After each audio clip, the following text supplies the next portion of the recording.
اور اگر آپ کی محبت پیارے پیغمبر سے سچی ہو تو پھر دونوں جہانوں کے دلبر کے حکم اور سنت ماننے میں کیا حرج ہو سکتی ہے اور دیر کس بات کی ہو سکتی ہے۔ تو ہمیشہ اپنے دل کو ٹٹولا کریں، تلاش کر لیا کریں کہ کیا میرے دل میں پیارے پیغمبر کی محبت ساری دنیا والوں سے زیادہ ہے۔ اگر زیادہ ہے تو خوش ہو جاؤ، ایمان کامل ہے، اور اگر اس میں کمی ہے تو اس کمی کی تلافی کی جائے۔ جب کسی کے ساتھ محبت زیادہ ہوتی ہے، بے انتہا ہوتی ہے، تو اس ہستی پر تنقید برداشت نہیں کی جاتی ہے۔ دنیا والوں کی اگر کسی کے ساتھ محبت ہو جائیں، باوجود اس کے کہ اس کے اندر ہزارہ عیب ہو، لیکن ان ہزارہ عیوب کے ساتھ بھی وہ اپنی محبوب کو دودھ سے دھلا ہوا صاف اور ستھرا اور پاکیزہ سمجھتے ہیں۔ اور جب محبوب ایسا ہو کہ جس میں سر سے لے کر پاؤں تک خوبیاں ہی خوبیاں ہوں، کمالات ہی کمالات ہوں، اس کے اندر کوئی ایک خامی بھی نہ ہو، تو پھر اس محبوب پر تنقید کہاں سنی جا سکتی ہے، کہاں برداشت کی جا سکتی ہے۔ اس لیے کہ میرا اور آپ کا ایمان اور عقیدہ ہونا چاہیے کہ اللہ کے بعد کائنات میں جب سے دنیا پیدا ہوئی ہے، اس وقت سے لے کر جب تک دنیا آباد رہے کہ اس آخری صبح تک، اس زمین کے صفحے نے جن لوگوں نے دیکھا ہے، جن کو لوگوں نے دیکھا ہے، جن کو زمین اور زمین والوں نے دیکھا ہے، ان میں سب سے زیادہ محبوب اللہ پاک کے ہاں افضل برتر انبیاء علیہم الصلوات ہیں۔ کائنات کے سارے ولی جمع ہو جائیں، سارے محدثین، مفسرین، متقی، اولیاء، پرہیزگار سب جمع ہو جائیں، اللہ کے کسی بھی پیغمبر کے تلوے مبارک کے ساتھ لگے ہوئے مٹی تک نہیں پہنچ سکتے ہیں۔ پیغمبر کے شان تک پہنچنا تو دور کی بات، لیکن وہ جو مٹی جو تلوے مبارک کے ساتھ لگی ہوئی ہیں اس تک نہیں پہنچ سکتے ہیں۔ اور یہ بات میں عقیدت کے دریا میں بہہ کر نہیں، قرآن پاک اور اللہ پاک کے فیصلے کے مطابق عرض کر رہا ہوں کہ اللہ پاک کا فیصلہ یہ ہے کہ میری ساری کائنات والوں کے دلوں کو پرکھا اور دیکھا تو انبیاء علیہم السلام کے دلوں سے زیادہ روشن دل مجھے کوئی اور نظر نہیں آئے، اس لیے میں نے ان کو منتخب کر لیا۔ پھر اللہ پاک نے تمام انبیاء، 1.25 لاکھ انبیاء، ان کی سیادت اور ان کی قیادت کے لیے میرے اور آپ کے حبیب پیغمبر کو منتخب فرمایا۔ پھر اللہ پاک نے یہ قانون بنایا ہے کہ اللہ کا کوئی پیغمبر، اللہ کا کوئی نبی، اللہ کا کوئی رسول گناہ کرنا بھی چاہتا ہے تو نہیں کر سکتا ہے، غلطی کرنا چاہے تو نہیں کر سکتا ہے، اس لیے کہ اللہ پاک خود ان کا محافظ ہے، اللہ پاک خود اس کو بچانے والا ہے، اللہ پاک خود نگہبانی کرنے والے ہیں۔ تو میرا اور آپ کا دوسرا عقیدہ یہ ہے کہ ہر نبی گناہ سے پاک، صاف اور معصوم ہوا کرتا ہے، اس کے عمل نامے میں، اس کے زندگی میں کوئی خطا، کوئی لغزش نہیں ہے۔ میرا اور آپ کا تیسرا عقیدہ کہ جتنے انبیاء ہیں ان تمام انبیاء کا امام، ان نبیوں کا نبی محمد الرسول اللہ صلی اللہ علیہ وسلم ہے۔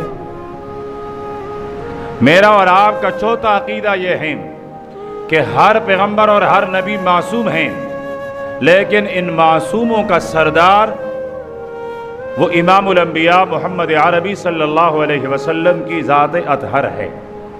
تو اب معلوم ہوا کہ کسی بھی پیغمبر کے زندگی میں کوئی خطا نہیں۔ جب عام پیغمبر کی زندگی میں خطا نہیں تو ان کے سردار کے زندگی میں بھی کوئی خطا نہیں۔ تو اس لیے بحیثیت مومن اور مسلمان ہم کسی بھی پیغمبر کی ذات اقدس پر تنقید کو برداشت نہیں کریں گے، اس لیے کہ ان کو میں نے اور آپ نے، میرے اور آپ کے ووٹ نے، میرے اور آپ کے الیکشن نے، میرے اور آپ کے سلیکشن نے نبی اور رسول نہیں بنایا ہے، ان کو براہ راست اللہ پاک نے منتخب فرمایا ہے اور پھر ان کو رہبر اور رہنما ہونے کے لیے چنا ہے۔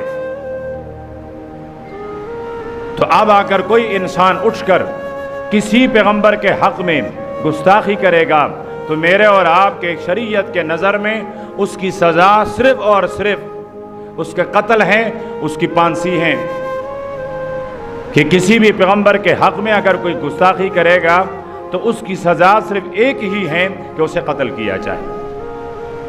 اور یہ اللہ کے نبی نے ارشاد فرمایا کہ جو کسی پیغمبر کو گالی دیں، برا بلا کہیں، فاقتلوہ، فرمایا اسے قتل کر دیا جائے، ختم کر دیا جائے۔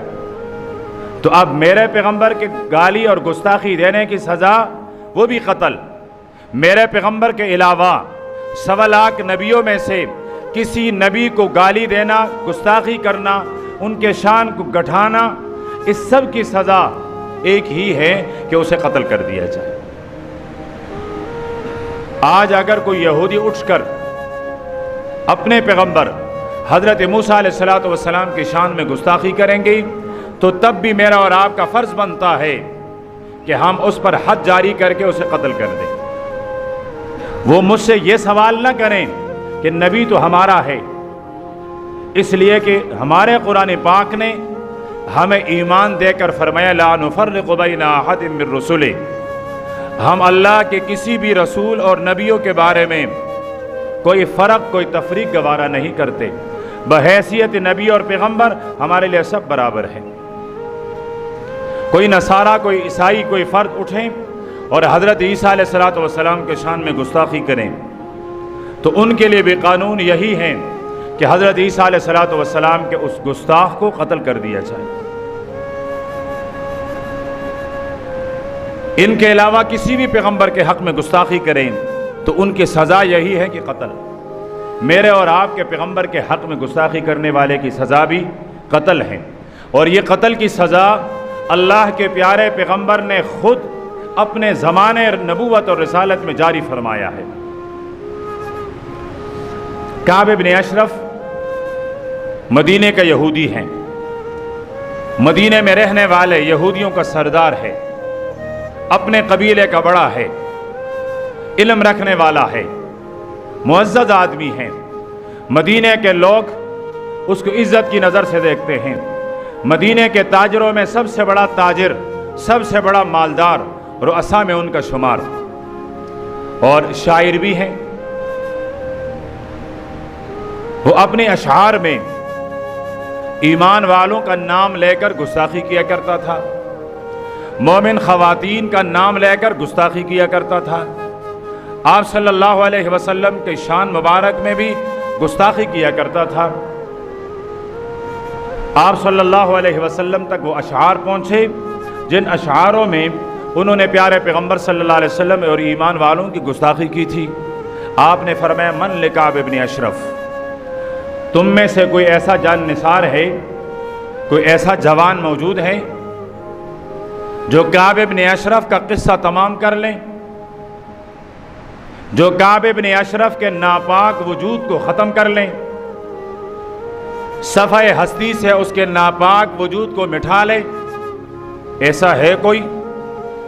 صحابہ کرام سے پوچھ رہے ہیں اللہ کے پیارے پیغمبر، اور کعب ابن اشرف کا قصور اللہ کے پیارے پیغمبر اور صحابہ کرام کے شان میں گستاخی کرنا۔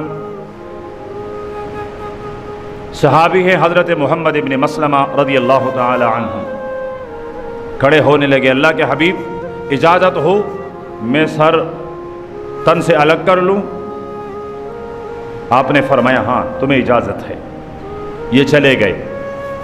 فرمایا مجھے یہ بھی اجازت ہے اگر میں اپنی طرف سے کوئی بات بنا لوں؟ فرمایا ہاں اس کی بھی اجازت ہے۔ جا کر اس کے کوٹھرے پر دستک دی، اس نے کہا کون ہے؟ اس نے کہا محمد ابن مسلمہ۔ کیوں آئے ہو؟ کام ہے آپ سے۔ کیا کام ہے؟ بیٹھے۔ اس نے کہا یہ جو ہمارا صاحب قریش ہیں اس نے ہمیں بہت تنگ کیا، کبھی کہتے ہیں زکوٰۃ دے دو، کبھی کہتے ہیں فلاں مال دے دو، کبھی فلاں غزوے میں چلے جاؤ، فلاں جہاد میں چلے جاؤ، اب مجھے اسلحہ چاہیے۔ اس نے کہا اسلحہ تو دے دوں گا، لیکن میرے پاس بطور ضمانت کیا رکھو گے؟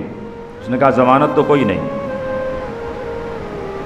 کہتے اپنے لونڈیا میرے پاس بطور ضمانت رکھو. بدمستی دیکھیں کتنا بدمست ہیں, غرور میں کس انتہا تک پہنچا ہے. اس نے کہا آپ اپنی لونڈیا بھی نہیں رکھ سکتے, اپنے بچوں کو میرے پاس ضمانت کے طور پر رکھوا لو. اس نے کہا کل لوگ تانے دیں گے کہ تم ان کی اولاد ہو جو ایک تلوار کے لیے, توڑے سے جھو کے لیے, توڑے سے غلے کے لیے تمہیں رہن رکھوایا گیا تھا. کیا رکھواؤ گے؟ اس نے کہا میرے پاس اسلحہ ہے, وہ تلوار رکھوا لوں گا. اس نے کہا ہاں یہ بات صحیح ہے, لے آؤ, میں شام کو آؤں گا. اس نے کہا ٹھیک ہے آ جاؤ. مغرب کا اندھیرا ہو رہا تھا, محمد ابن مسلمہ پہنچا. باتیں کرتے رہے. کہتے سردار آپ کی خوشبو بڑی اچھی ہے, کہاں سے لگائی ہے, کہاں سے ملی ہے, کہاں سے خریدی ہے؟ کہنے لگا میرے پاس جو خاتون ہے, جو میری بیوی ہے, وہ عرب کی سب سے زیادہ بہترین اور خوبصورت خوشبو تیار کرتی ہیں, یہ اس نے تیار کروا کے میرے زلفوں میں لگائی ہے. اس نے کہا اجازت ہو تو سونگھ لوں؟ اس نے کہا کیوں نہیں, سونگا. واہ کتنا خوبصورت, کتنا اعلیٰ ہے. پھر باتیں کرتے کرتے سردار ایک دفعہ پھر زلف مبارک سونگھ لوں, بہت اچھی لگ رہی ہے. اس نے کہا ہاں. دوبارہ جب زلفوں کو پکڑا, کس کے رکھا, محمد ابن مسلمہ نے تلوار اٹھائی اور یوں کعب ابن اشرف کے سر کو قلم کر دیا. اب اگر یہ پیارے پیغمبر کی گستاخ کی سزا قتل ہونا, یہ وحشیت کی سزا ہوتی, یا یہ رحم کے خلاف ہوتی, یا یہ شان رحمت للعالمین کے خلاف ہوتی, میرے پیغمبر کا محمد ابن مسلمہ کو کعب ابن اشرف کے پاس کیوں بھیجتے؟ یاد رکھیے ہم اور آپ رحم دل ہیں, لیکن پیارے پیغمبر سے زیادہ نہیں. ہم اور آپ غیور اور غیرت مند ہیں, لیکن اپنے پیغمبر سے زیادہ نہیں. ہمارے اندر حیا موجود ہیں, لیکن پیارے پیغمبر سے زیادہ نہیں. کوئی بھی خوبی ہو, ہم اپنے پیغمبر سے کسی بھی خوبی میں زیادہ نہیں ہیں. میرا پیغمبر ہر خوبی, ہر کمال میں انتہا کو پہنچا ہوا ہے. ایک طرف رحمت للعالمین ہیں, تو اس کی رحمت انتہا کو پہنچ چکی ہے, اور اس کے مقابلے میں اگر کوئی گستاخی کرتا ہے تو پھر میرے پیغمبر غضب میں آتا ہے, تو غضب کی انتہا بھی یہ ہے.